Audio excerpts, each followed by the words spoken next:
We've all been told a story about fairness in our morning cup of coffee.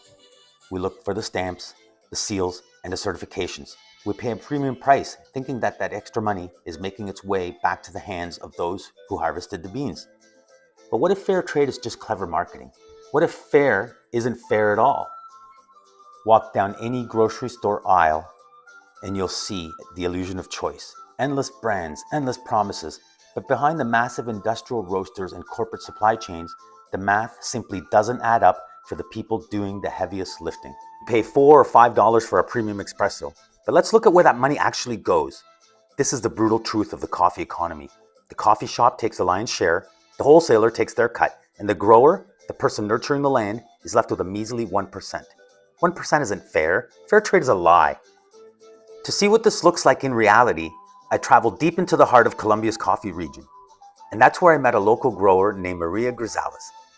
This isn't just any farm. Maria is an award-winning producer whose beans have won international recognition for their incredible quality.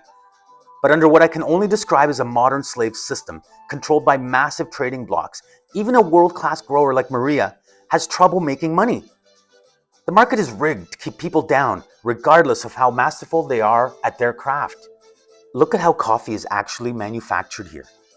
This is true Colombian coffee culture. It's an art form passed down through generations.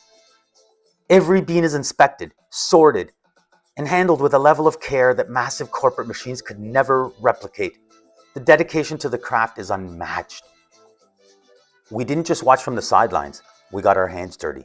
We roasted the coffee ourselves right there on the farm. We broke the beans open, smelled the freshness, and watched the oils emerge. This is the raw essence of the product before it gets diluted and blended into giant corporate batches. But the most important part of the journey wasn't the machinery. It was sitting down and having a cup of coffee with Maria and her family, looking them in the eye. When you see the sweat equity that goes into a single cup, you realize that the current system isn't just inefficient, it's immoral. That's why we're changing the game. We aren't asking for charity or another meaningless fair trade sticker. We're giving these masters of their craft the ultimate weapon, direct marketing. By using smart, high-quality packaging to sell their product directly to the world, we give growers the power to bypass corporate cartels and tell their own story. It's time to give the power and the profits back to the people who actually earn it. The legacy systems and cooperative structures of the past are no longer enough to bridge the gap between quality and equality. Moving forward, the A1 Group is committed to bypassing these traditional barriers to put the tools of global commerce directly into the hands of growers like Maria. We aren't just selling coffee, we're building a direct personal relationship between the international consumer and the Colombian coffee grower.